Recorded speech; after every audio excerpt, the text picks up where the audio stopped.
Feliz Natal. Agora, venha cá.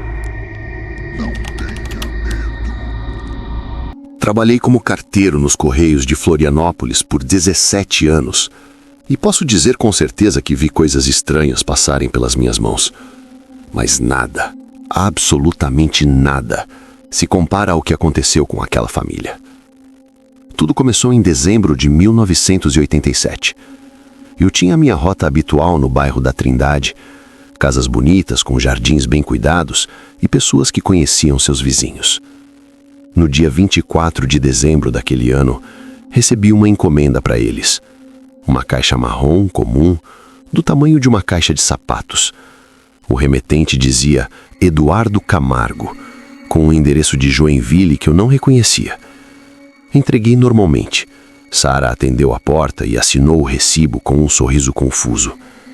2 dias depois, ela apareceu na agência dos Correios. Estava pálida e com os olhos vermelhos de tanto chorar, as mãos tremendo tanto que mal conseguia segurar a bolsa. Perguntou se eu sabia algo sobre o pacote. Expliquei que não, que apenas entregava o que chegava. Foi quando ela me contou. Eduardo era o irmão mais velho de seu marido, e ele havia morrido 3 anos antes, queimado vivo em um incêndio na véspera de Natal de 1984. Mas havia mais. Eduardo não morreu sozinho naquele incêndio em Joinville. Sua esposa e 2 filhos pequenos também pereceram. E seu marido estava lá naquela noite. Ele escapou, mas não tentou resgatar ninguém. Disse aos bombeiros que pensou que todos já tivessem saído. Mas Eduardo, antes de morrer, conseguiu gritar da janela do 2º andar, com as chamas consumindo suas costas: "Covarde! Você nos deixou queimar!" Dentro da primeira caixa estava um dente molar, ainda com raiz sangrenta e pedaços de gengiva aderidos, embrulhado em veludo vermelho encharcado, com um cartão que dizia: "Feliz Natal da parte de quem nunca esquece. Estou voltando, pedaço por pedaço." Achei perturbador, mas pensei que fosse algum tipo de vingança macabra de algum parente. Até o Natal seguinte. Em 24 de dezembro de 1988, outro pacote. Mesmo remetente, mesma caligrafia. Desta vez, continha 3 falanges de dedos, 1 adulto e 2 infantis, ainda com carne escurecida grudada nos ossos e um anel de formatura derretido pelo fogo que a família reconheceu como sendo de Eduardo. O cartão dizia: "Segundo presente de muitos. Meus filhos também querem te conhecer, irmãozinho." A polícia foi envolvida. Investigaram, mas não encontraram nada. O endereço do remetente não existia. Não havia impressões digitais nas caixas, mas havia algo pior: cinzas. Cinzas humanas espalhadas por dentro do papel de embrulho. Os testes de DNA confirmaram. Os pedaços eram de Eduardo. As cinzas eram de sua esposa e filhos. Todo ano, no dia 24 de dezembro, um novo pacote chegava. Eu passei a temê-los tanto quanto a família. Em 1989, chegou uma língua preservada em formol caseiro, com marcas de queimadura, e o cartão dizia: "Para que você possa ouvir minha voz novamente." Em 1990, um pedaço de couro cabeludo com cabelos loiros, de uma criança. Em 1991, parte de uma costela com marcas estranhas de queimadura e arranhões profundos, como se alguém tivesse tentado raspar a própria carne quando morria. Mas o pior foi em dezembro de 1992. Eu já estava considerando pedir transferência para outra cidade, talvez mudar para o continente, mas era meu último Natal naquela rota. O pacote chegou como sempre, mas estava diferente. Estava morno ao toque, e eu jurava que podia sentir algo pulsando dentro. Pior ainda, gotejava. Um líquido escuro e espesso vazava pelos cantos da caixa, deixando um traço no chão da agência. Toquei a campainha dos Carmichael. Jonathan, marido de Sara, abriu a porta, e o homem que vi era uma casca do que fora. Tinha envelhecido 20 anos em 5. Seu cabelo estava completamente branco, o rosto marcado por rugas profundas. Os filhos, ouvi dizer, haviam desenvolvido problemas psicológicos graves. O mais velho tentou se enforcar 2 vezes, a filha do meio não falava há meses, e o caçula arrancava os próprios cabelos até sangrar. Sara estava internada em uma clínica em São José, depois de tentar cortar os próprios pulsos na frente das crianças, gritando: "Ele quer sangue! Ele sempre quis sangue!" Jonathan pegou o pacote das minhas mãos com os dedos trêmulos. Pediu que eu ficasse enquanto abria. Disse que não conseguia fazer isso sozinho mais, que tinha medo do que encontraria. Eu deveria ter recusado. Deveria ter ido embora. Mas eu fiquei.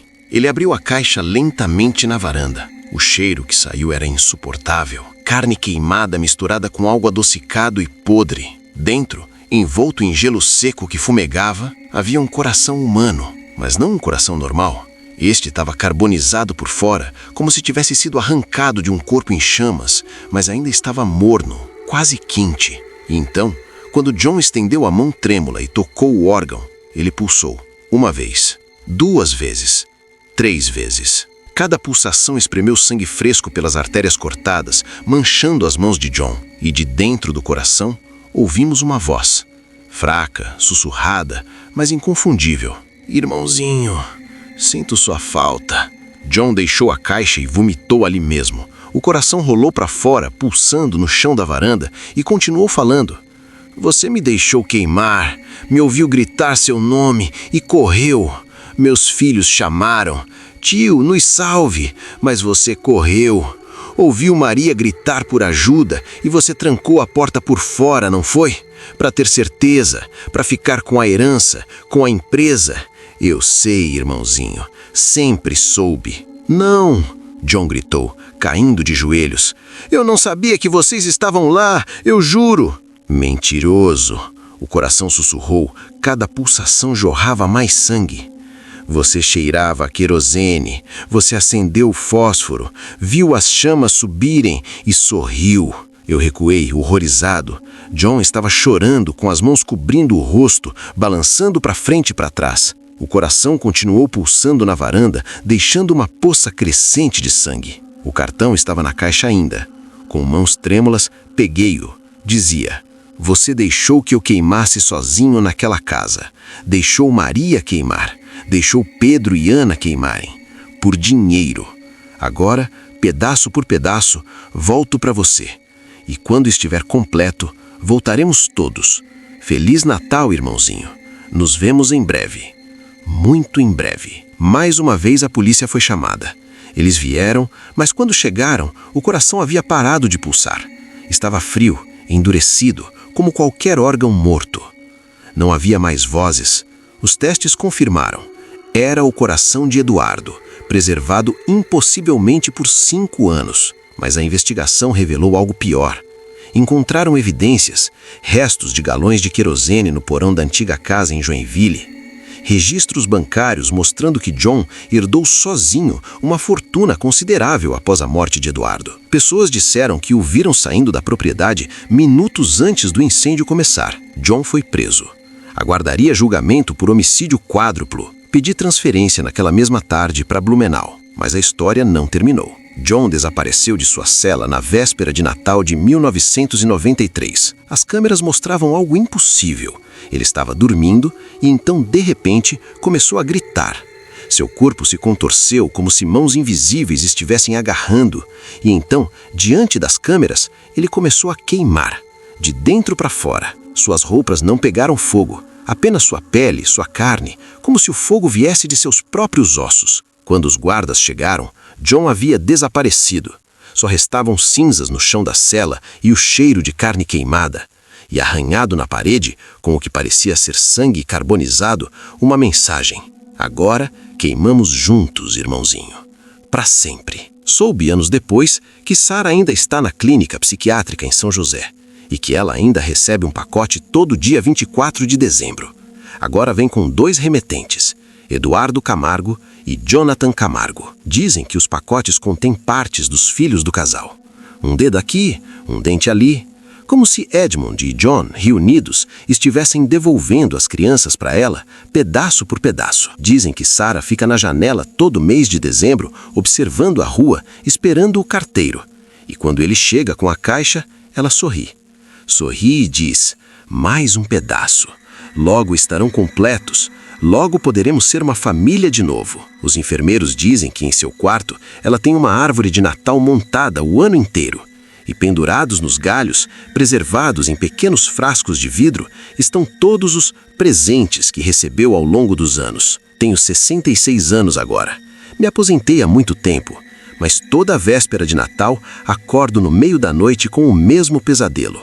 Estou entregando uma encomenda e quando o destinatário abre a porta, vejo que não há ninguém dentro da casa, apenas uma pilha de caixas marrons, todas endereçadas para mim, todas de remetentes que conheço.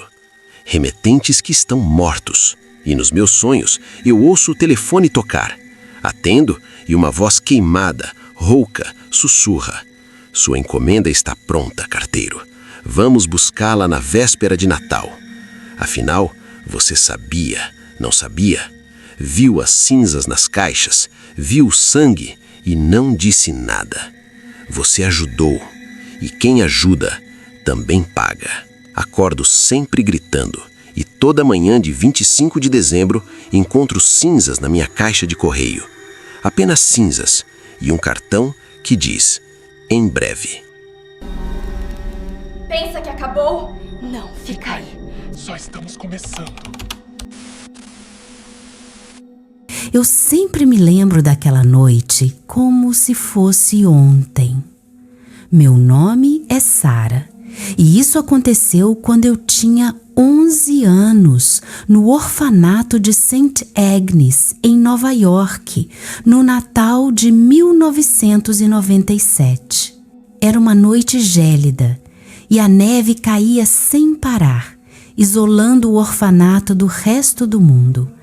As luzes de Natal brilhavam nas ruas distantes, mas dentro daquelas paredes centenárias, o clima era sufocante. Nós, as crianças esquecidas, já não tínhamos esperança. Estávamos acostumadas à solidão e à espera de presentes que nunca chegavam. O cheiro de mofo e desinfetante barato impregnava cada canto e até mesmo o Natal parecia ser apenas uma mentira cruel para nos lembrar do que nunca teríamos. Eu tinha duas amigas muito próximas, Amanda e Lisa. Amanda era a mais ousada de nós três. Ela disse que tinha ouvido uma história sussurrada pelos corredores do orfanato. Uma lenda sobre Maria, uma menina que havia morrido lá em 1952, na véspera de Natal. Diziam que ela foi encontrada afogada na banheira do segundo andar, com as unhas arrancadas e marcas estranhas pelo corpo. A autópsia nunca foi conclusiva. A lenda dizia que Maria era capaz de conceder exatamente aquilo que a pessoa mais desejava, até mesmo os desejos guardados no fundo da alma. Naquela noite, algo dentro de mim se quebrou. O Natal estava ali, tão perto, e eu não aguentava mais aquela sensação de vazio. Quando Amanda sugeriu invocar Maria, uma parte de mim sabia que aquilo era loucura, mas a outra parte, a parte desesperada e solitária, queria acreditar. Vamos chamá-la, Amanda disse, com os olhos brilhando com uma empolgação febril. Quem sabe ela nos dê o que tanto queremos. Lisa concordou imediatamente e eu, mesmo com um pressentimento terrível apertando meu peito, acabei seguindo elas. O banheiro do segundo andar era um lugar que as outras crianças evitavam. As paredes estavam manchadas de umidade, o piso de azulejos rachados estava sempre gelado e a única luz vinha da janela. Amanda foi a primeira. Ela se posicionou diante do espelho e com a voz trêmula mas determinada chamou: Maria, Maria, traga meus presentes. Nada aconteceu. Apenas o silêncio pesado e o vento uivando lá fora. Amanda, Obstinada repetiu mais alto: Maria, Maria, traga-me os presentes. Até que a temperatura despencou. Nosso hálito se transformou em névoa branca. O ar ficou tão denso que foi difícil respirar, como se algo estivesse sugando o oxigênio do cômodo. Lisa prosseguiu e repetiu mais alto ainda: Maria, Maria, traga meus presentes. Amanda, obstinada, repetiu mais alto: Maria, Maria, traga meus presentes. Nesse momento, o espelho começou a embaçar, mas não como condensação normal. Era como se algo do outro lado estivesse pressionando contra o vidro. As rachaduras começaram a se expandir, criando um som agudo que perfurava nossos ouvidos. E então, vimos uma silhueta, uma menina pequena, com um vestido branco manchado de algo escuro. Seu cabelo estava molhado e pingava, mas a água não caía no chão e ela se dissipava no ar como fumaça. Mas foram os seus olhos que me fizeram querer gritar. Não eram escuros, eram vazios, completamente vazios, como se tivessem sido arrancados e deixado apenas buracos negros em seu lugar. A boca dela se abriu e estava cheia de água suja que escorria por seu queixo. Quando ela falou, era como ouvir alguém falando debaixo d'água. O que vocês desejam, meninas? Amanda, hipnotizada ou talvez já possuída por algo, sussurrou: presentes. Quero presentes que mudem minha vida. Lisa repetiu o mesmo, com sua voz soando mecânica. Eu tentei falar, dizer que queria ir embora, mas nenhum som saiu da minha garganta. Maria sorriu. Foi o sorriso mais terrível que já vi. Aceito, ela disse, e desapareceu. A porta do banheiro se escancarou violentamente, batendo contra a parede com tanta força que deixou uma marca. Corremos desesperadas de volta para nossos quartos, mas naquela noite nenhuma de nós conseguiu dormir. Na manhã de Natal, quando descemos, havia 3 presentes que não estavam lá na noite anterior. Eles estavam embalados em papel dourado brilhante, com laços vermelhos perfeitos. E o mais estranho, cada um tinha uma etiqueta com nossos nomes escritos: para Amanda, para Lisa, para Sara. Presente de Amanda continha exatamente o que ela sempre sonhou: um lindo vestido de veludo vermelho, do tipo que só meninas ricas usavam, e junto com ele, uma carta de adoção. Uma família estava interessada nela. Queriam levá-la para uma casa grande em Connecticut. Amanda chorou de alegria, abraçando o vestido contra o peito.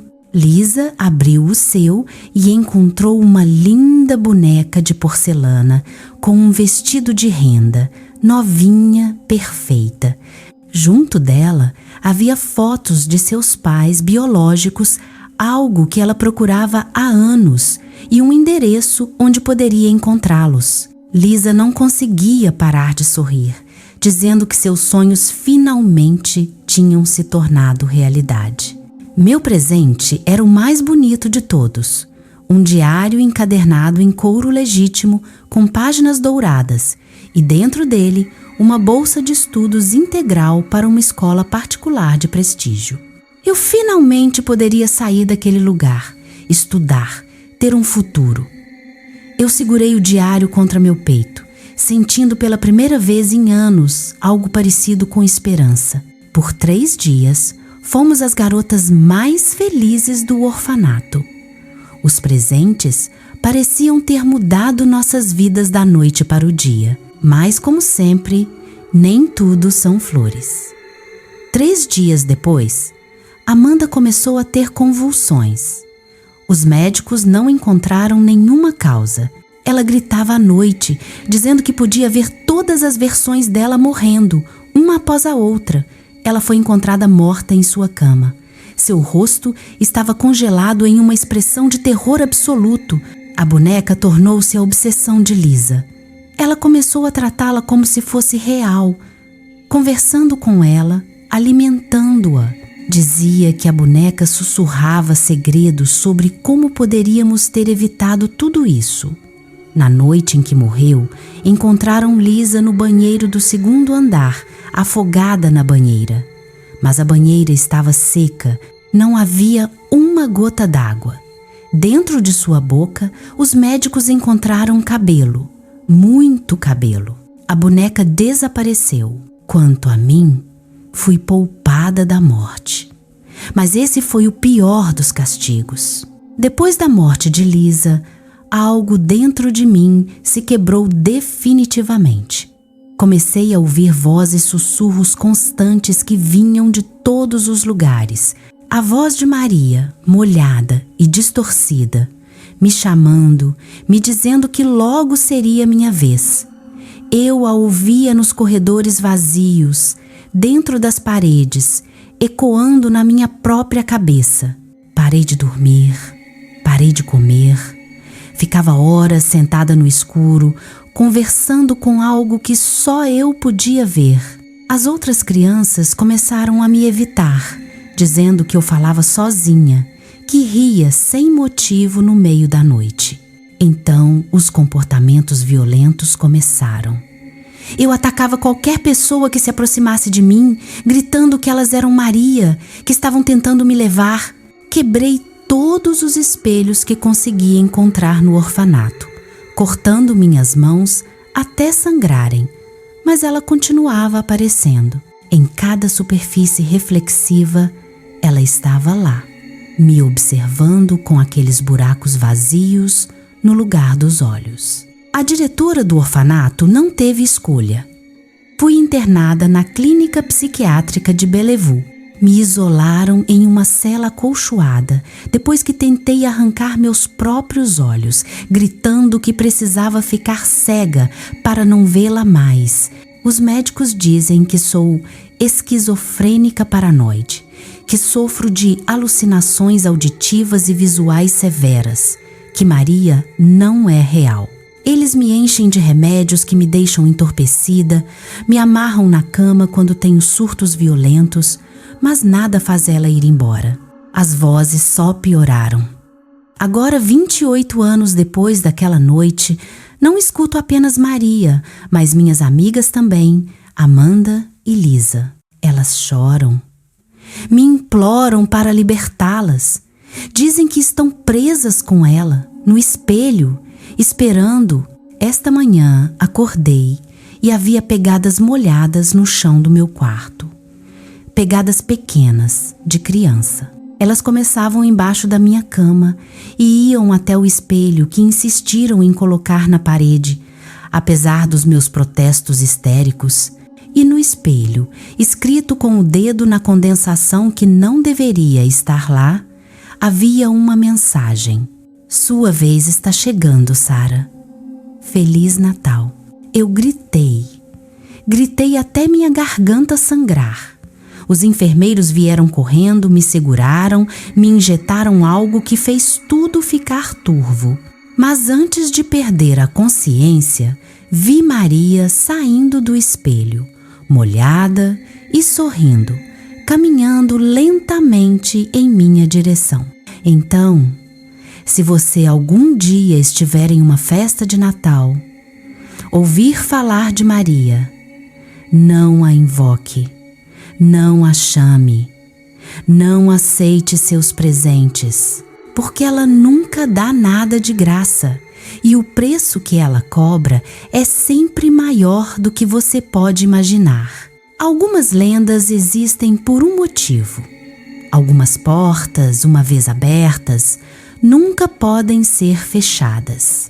Eu abri essa porta e agora ela está vindo me buscar. Quem é você? O que você está fazendo aí? Estou escrevendo para o Papai Noel.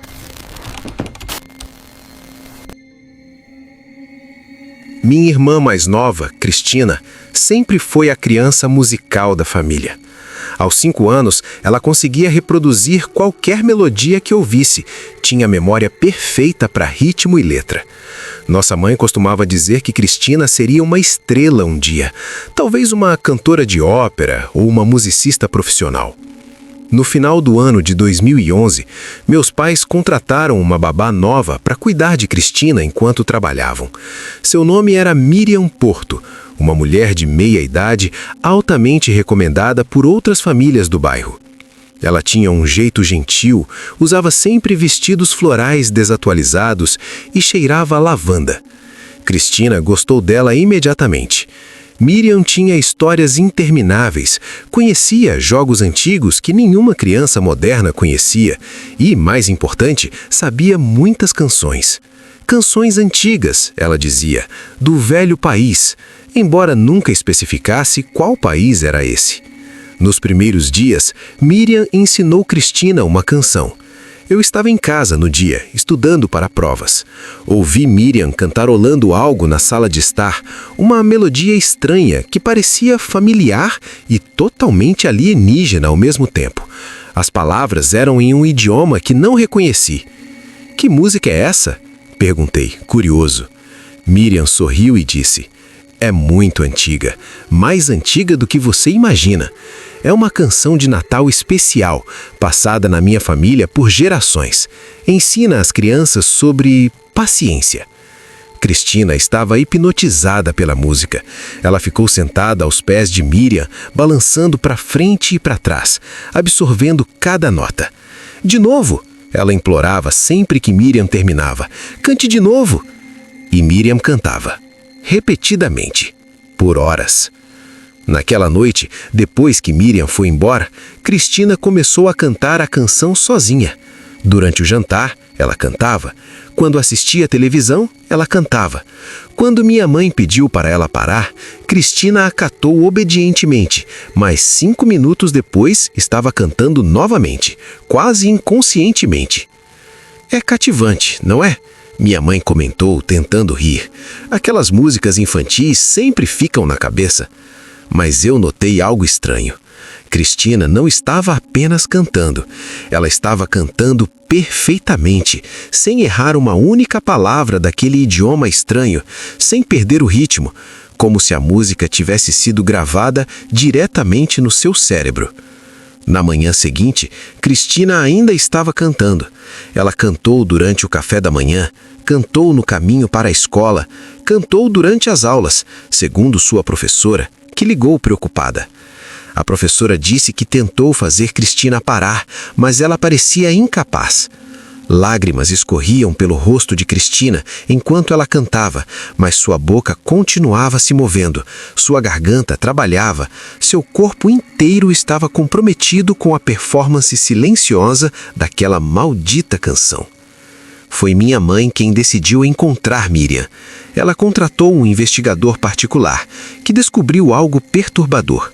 Miriam Porto tinha morrido em 2004. A mulher que havia trabalhado em nossa casa havia roubado a identidade dela, usando documentos e referências falsificadas. O investigador rastreou a verdadeira identidade da mulher até o endereço nos subúrbios distantes da cidade. Minha mãe e eu fomos até lá, deixando meu pai cuidando de Cristina no hospital, onde ela havia sido internada para nutrição intravenosa, já que não conseguia mais comer. A casa era pequena, mal conservada, com janelas escuras. Ninguém atendeu quando batemos. A porta estava destrancada. Dentro, o cheiro era insuportável, doce e podre ao mesmo tempo. Encontramos a babá no quarto. Ela estava enforcada, pendurada em uma viga, com pelo menos 1 semana de morte. Embaixo do corpo, no chão, estava um gravador de fita cassete antigo, ainda tocando. A canção, aquela maldita canção, tocando em loop. Minha mãe gritou e saiu correndo. Eu fiquei paralisado, olhando para aquilo. Nas paredes ao redor do corpo havia papéis colados, dezenas deles, todos com as letras da canção escritas repetidamente, camada sobre camada de tinta, até que as palavras eram quase ilegíveis. E numa mesa havia um diário. Com as mãos trêmulas, abri na última entrada. Finalmente encontrei alguém para passar isso adiante. A menina tem um dom, ela vai carregar perfeitamente. Minha avó me ensinou quando tinha 7 anos e eu cantei por 32 anos. 42 anos sem parar, sem dormir, sem paz. Agora, finalmente, posso descansar. A canção precisa de uma voz, sempre precisa de uma voz. Alguém deve cantar, ou ela morre, e se ela morrer, algo muito pior acorda. Perdoe-me, pequena Cristina, mas eu não aguento mais. Chamamos a polícia. Eles vieram, removeram o corpo, pegaram as evidências e eu peguei a fita cassete. Sabia que era importante.